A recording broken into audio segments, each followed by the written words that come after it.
President David Granger at the weekend visited the Mazaruni penal settlement in the Cayuni-Mazaruni region. According to the president, his visit was an impromptu fact-finding and problem-solving mission.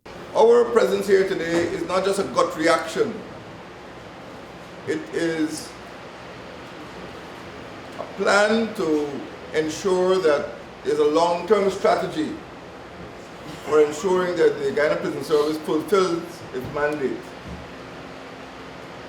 We have to build a system in which persons who enter this service as inmates would enjoy the best opportunities for rehabilitation, and those who are incorrigible or recidivists would be prevented from bringing harm to society. The penitentiary is 173 years old. It currently houses 289 inmates, 24 of whom are set to be high profile.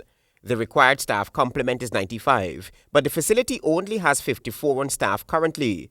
The president also paid keen attention to the infrastructure of the old penitentiary. Those of you who've been in the system for years would know that many of the issues that were raised here were notified to the present administration over a dozen years ago, the previous administration over a dozen years ago. Things like solar lighting, the accommodation of high-profile prisoners, feeding, transportation, housing. These are problems of long standing. Making direct reference to that deadly Camp Street prison fire, the president noted that had improvements been made over time, then the tragedy that occurred in Georgetown may not have happened. What occurred in Georgetown ought not to have occurred had improvements been introduced to the Guyana Prison Service over a period of time.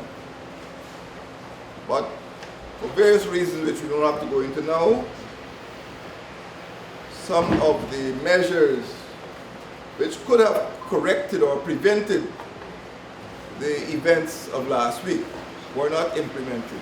The president has promised that government will try to ensure that the issues of the Mazaruni Penitentiary are addressed. Travis Chase, HGP Nightly News.